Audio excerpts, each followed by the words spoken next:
Ya, kembali bersama Bitok, bicara apa saja bersama Banjarmasin Pos, bersama Pak Handi Triwosodo. Pak Handi, melanjutkan pembicaraan kita tadi, Pak Handi. Ini kan masih banyak yang diutarakan oleh masyarakat kita kadang-kadang, Betul. gitu kan. Salah satunya itu kenapa itu banyak yang masih ngantri, gitu kan. Padahal ini subsidi sudah dicabut, gitu kan. Sudah dikurangi lah subsidi kan. Kenapa? Apakah ini ada masalah penyalurannya atau kayak gimana itu, Pak Handi? Betul. Baik, memang fenomena ini cukup unik ya. Jadi beberapa kali saya selama bertugas di Pertamina sudah penempatan, ini penempatan kelima saya Pak. Kebetulan saya sudah pernah di Medan, di Padang, di Bengkulu, Purwokerto, kemudian Banjarmasin. Nah, ada fenomena dari beberapa penempatan saya ini yang menurut saya cukup unik, yaitu di mana satu wilayah yang beririsan dengan industri sangat dekat, apakah itu batu bara, apakah itu apakah itu perkebunan, sawit atau seperti apa, itu selalu ada fenomena antrian solar ini. Ini muncul tidak hanya di Kalimantan Selatan, bahkan di Balikpapan, di Kalimantan Timur, kemudian di Kalimantan Barat, di Sumatera. Itu sebenarnya fenomenanya cukup sama, cukup unik. Nah, kenapa? Karena memang saat ini itu belum adanya kendaraan-kendaraan yang dikhususkan ini itu memang masuk ke kriteria Perpres, tetapi belum spesifik boleh atau tidaknya gitu Pak. Jadi masih ada batas-batasan yang saling timbang tindih. Nah, ini yang melalui program subsidi tepat ini kita upayakan supaya lebih terpetakan dengan jelas mana penerima subsidi yang tepat, mana yang tidak. Khususnya di Banjarmasin tadi kami sampaikan bahwa tahun lalu itu realisasi BBM subsidi solar itu cukup tinggi Pak. Selama setahun itu di Kalimantan Selatan, saya bukakan angkanya sebentar, itu mencapai angka 202.000 kiloliter. Tapi di tahun ini kuota yang diberikan justru turun 196.000 kiloliter. Ini yang tentunya seharusnya ekonominya naik, permintaannya naik, tapi justru kuotanya turun. Nah, ini kami juga masih menunggu apakah dengan adanya perubahan harga ini akan ada perhitungan ulang terkait jumlah kuota yang akan diberikan kuota subsidi itu, apakah itu nanti ditambahkan atau tidak, kita belum tahu. Nah, yang kedua, fenomena yang saya amati juga itu kenapa banyak yang mengantri di SPBU, itu salah satunya adalah selisih harga yang cukup jauh Bang dengan BBM industri terutama. Kita bisa lihat fenomena ini khususnya di awal tahun 2020, pertama kali COVID. Nah, itu kalau teman-teman ya, semua mengamati, itu harga BBM industri waktu itu hanya 6.000 atau 7.000 per liter. Nah, itu hilang tuh antrian yang di solar itu. Orang gampang lah mengambil, bahkan SPBU kuotanya tidak terhabiskan. Biasanya kalau sekarang kan seringnya habis. Nah, ini kuotanya tidak habis yang sehari di hari dikirim SPBU itu. Nah, jadi memang dari dua fenomena ini dapat disimpulkan ternyata masih ada konsumen-konsumen industri yang seharusnya tidak menggunakan subsidi, tetapi karena sekarang menggunakan Perpres yang sekarang ini masih masuk kriteria, jadi masih bisa masuk. Inilah yang dengan program subsidi tepat ini berusaha kita uraikan, Mas, seperti itu. Kemudian ada lagi nih, kan ini salah satu fenomena di Banjarmasin, kan, Kalimantan Selatan lah. Bensin eceran, BBM eceran. Betul. Itu sebenarnya Pertamina itu memperlakukan seperti apa? Kalau saya pernah lihat ada Pertamina gitu, betul. Yang harganya nggak terlalu beda dengan SPBU. Mungkin dari Pertamina ada kebijakan sendiri kah soal hal ini? Baik Bang, memang BBM ini kan termasuk barang B3 Bang ya, barang berbahaya yang memang diatur oleh undang-undang di situ Bang. Jadi setiap perdagangan barang-barang BBM ini memang harus memiliki izin cukup banyak izinnya. Baik izin angkut, izin timbun, izin dagang, kemudian juga ada satu lagi izin angkutnya tadi izinnya. Nah, perizinan ini kan tidak semua masyarakat mampu mengurusnya Bang. Makanya Pertamina mulai 3 tahun yang lalu itu sudah membuat satu program skala kecil, penyalur juga skala kecil yang namanya Pertashop Bang.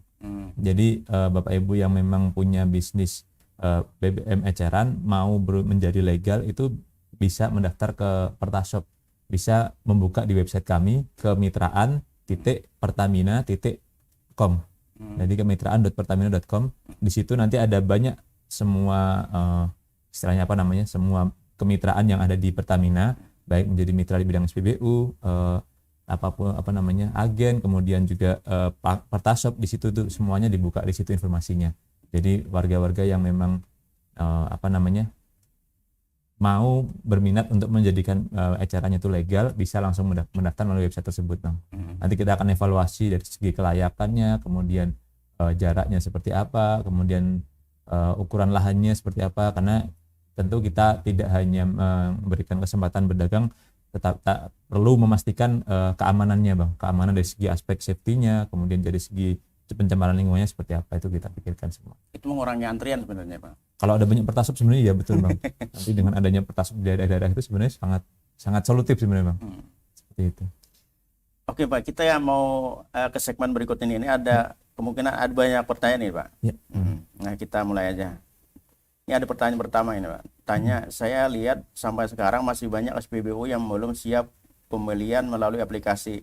Masyarakat pun belum siap. Bagaimana sosialisasi dilakukan Pertamina soal ini? Baik, memang ini jadi satu PR ya.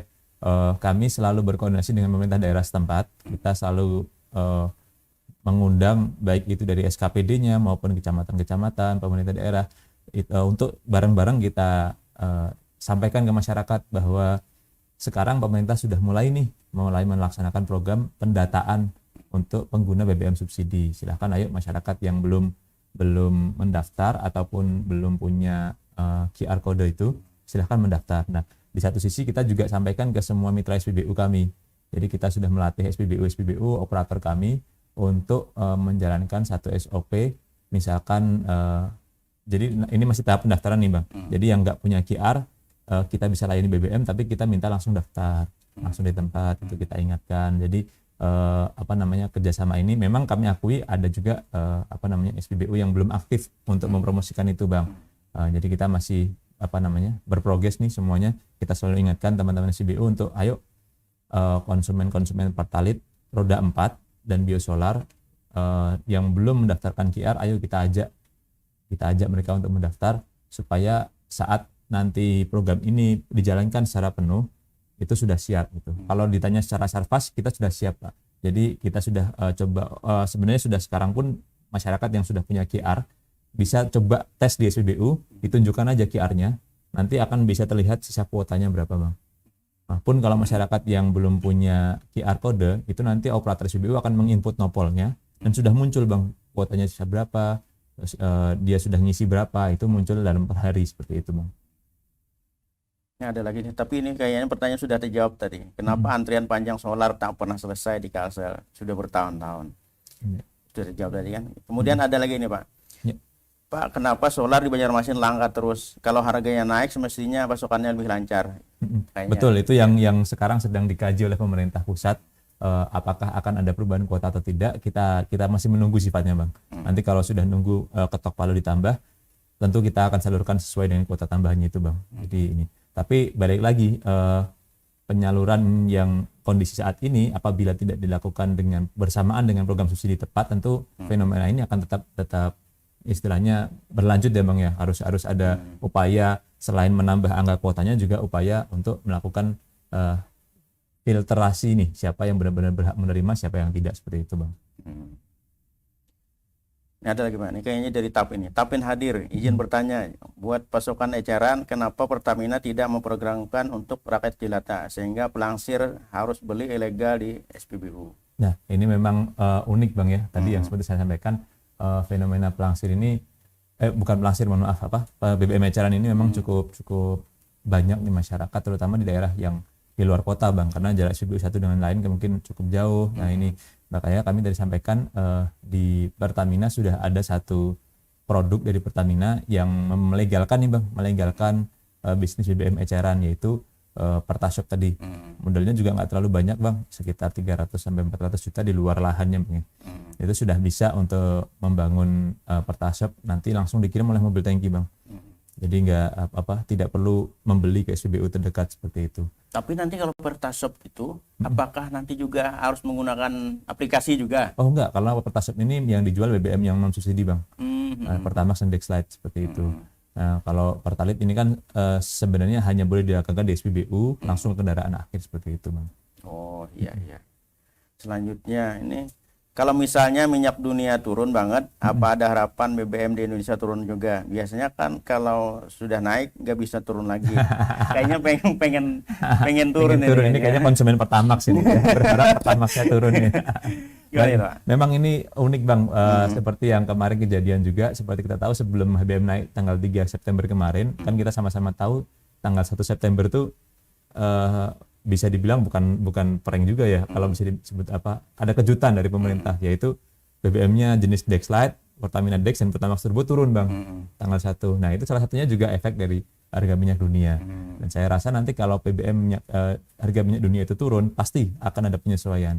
Memang tidak serta-merta misalkan hari ini turun, bulan ini langsung turun, saat ini juga turun, enggak seperti itu. Karena kami ada metode di Pertamina, ada evaluasi harga BBM itu setiap berapa bulan sekali Bang. Karena misalkan kita di Pertamina ini, misalkan minyak yang mau kita jual 3 bulan ke depan, itu kita sudah mulai pesen hari ini. Jadi supaya harganya karena kan kalau minyak kita pesen istilahnya PO lah Bang ya, kita PO agak lama itu kan harganya lebih murah nih dibandingkan kita beli hari ini. Pernah kejadian suatu saat itu supply solar di kilang Balikpapan agak tersendat, dan kita harus karena fungsi BUMN kan harus menyediakan BBM apapun caranya Bang, mau biaya berapapun itu kita harus sediakan sesuai kuota yang maksudnya Bang. Akhirnya diputuskanlah impor, yang memang pesannya hari itu juga Bang, hari itu juga besok dikirim. Wah itu harganya luar biasa Bang, nggak di luar perkiraan kita lah gitu, seperti itu Bang. Nah, makanya kita akan sesuaikan saat nanti periodenya sudah masuk. Apakah itu yang BBM yang tidak bersubsidi aja? Kalau itu kalau subsidi itu penyesuaian, sebenarnya pemerintah ini bersama Pertamina di Jakarta itu setiap periode, setiap waktu, kalau nggak salah 1 bulan sekali atau berapa itu melakukan evaluasi harga. Nah termasuk yang subsidi ini ya, apakah dievaluasi atau enggak, tapi kebijakan perubahan harga ini kan ada di pemerintah. Jadi kita tunggulah kebijakannya seperti apa Bang. Memang saat ini sudah turun, kalau nggak salah terakhir itu di angka $90 per barel Bang, yang harga untuk 3 bulanan itu. Mungkin bisa dicek nanti. Selanjutnya ini Pak, misalnya gini, STNK atas nama orang yang sudah meninggal, gimana cara daftarnya, sedangkan KTP sudah nggak ada gitu. Nah ini yang mispersepsi yang banyak di masyarakat juga. Pak, saya KTP-nya beda sama STNK namanya gitu, seperti apa? Sebenarnya nggak ada masalah Pak, karena bisa saja orang mendaftarkan KTP sama STNK-nya berbeda namanya, nggak masalah sebenarnya di aplikasi itu. Yang penting adalah STNK itu dengan kendaraan yang fotonya nanti diupload itu sama Pak. Seperti itu. Contoh kan misalkan saya pemilik satu perusahaan punya kendaraan 10 nih.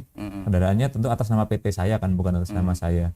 Dan yang mendaftarkan mungkin juga bukan langsung saya, mungkin admin saya atau siapa gitu kan mendaftarkan, itu enggak masalah juga sebenarnya. Jadi bisa saja konsumen ataupun pendengar BPOS ya sekalian, kalau punya KTP ataupun STNK yang beda dengan KTP, daftarkan saja, itu tidak masalah. Seperti itu.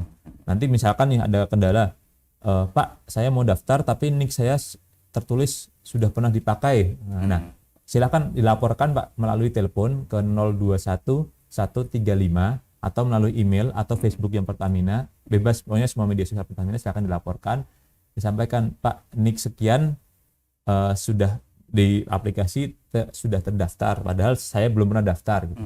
Dilaporkan saja, nanti akan di-delete datanya, nanti konsumen akan diinfokan silakan daftar lagi, seperti itu. Kemudian selanjutnya lagi Pak, terkait dengan digitalisasi Pertamina melalui My Pertamina, apakah digitalisasi Pertamina ini untuk subsidi tempat guna atau hanya sebagai transformasi saja? Berapa lama proses QR code-nya? QR code ini memang saya jamin QR code dulu Pak ya. Ini cukup, karena pendaftarnya cukup banyak, se-Indonesia ini sudah hampir angka 3 juta, hampir mendekati 5 juta kalau nggak salah. Nah itu memang verifikasinya butuh waktu Pak, maksimal 14 hari kerja, 14 hari. Kalau lewat 14 hari silakan lapor ke SPBU terdekat. Nah, nanti SPBU akan melaporkan ke kami yang di Banjarmasin. Kalau belum muncul gitu lah, kalau belum muncul 14 hari. Tetapi sebelum 14 hari tolong jangan diedit datanya Pak. Jadi boleh kita lihat statusnya di aplikasi, itu kan ada statusnya kendaraan sudah terverifikasi atau belum. Nah, jangan klik yang edit data. edit data terus save lagi, karena kalau klik edit data, klik yang merubah salah satu data yang ada di pendaftaran itu, kemudian disubmit ulang, itu akan antriannya balik lagi ke hari yang pertama, Bang. Oh, jadi balik ke Betul, awal, balik ke awal antrian pertama. Jadi 14 hari lagi nunggu. Betul, nunggunya. Kebanyakan iya. orang kan nggak sabar ya, masyarakat nggak tahu itu, jadi dia maunya ngecek, kan ada fitur cek status pendaftaran sama cek edit data. Ya, saat cek status kendaraan ternyata belum terverifikasi, dia klik edit data nih. Form-form yang ada di pendaftaran diklik lagi, dia submit ulang. Nah, itu nanti dia mundur lagi ke antrian yang paling belakang lagi, seperti itu, Bang. Kemudian selanjutnya, Pak, saya sudah daftar My Pertamina, tapi sudah lebih 14 hari belum dapat QR code, gimana, Pak? Nah, itu ada kasusnya tadi, Bang. Betul. Jadi bisa jadi dia klik edit data atau ini, tapi kalau memang sudah 14 hari dia nggak apa-apakan, nggak muncul juga, lapor aja ke SPBU terdekat, Pak. Nanti SPBU akan melaporkan ke Pertamina akan menanyakan ke pusat progresnya seperti apa gitu. Kemudian berapa batasan kuota tiap kendaraan yang terdaftar di My Pertamina?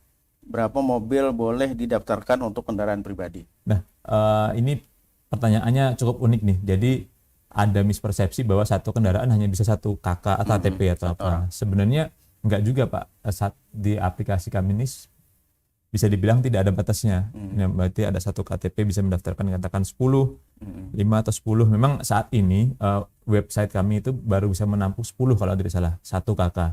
Atau bisa menampung 10 kendaraan. Jadi Bapak kalau punya satu keluarga besar nih, punya KTP mobil misalkan katakan 4, mobilnya 4 ataupun 5, itu bisa didaftarkan dengan satu KTP kata KK saja, satu NIK maksudnya. Jadi tidak ada masalah. Dan bagi bapak-bapak yang punya perusahaan cukup banyak, misalkan perusahaan armada transportasi ataupun bis misalkan ya, itu bisa juga menggunakan pendaftaran secara massal, tidak perlu satu-satu. Katakanlah taksi, Bluebird ataupun apa yang memang jumlahnya unitnya banyak, itu bisa langsung datang ke kantor Pertamina, nanti kita kasih satu form untuk pendaftaran banyak, Pak. Itu, Bang. Menarik sekali, Pak. Sebenarnya masih ada pertanyaan lagi, tapi kita break sebentar dulu, nanti kita sambung lagi jawab pertanyaan yang tersisa. Silakan.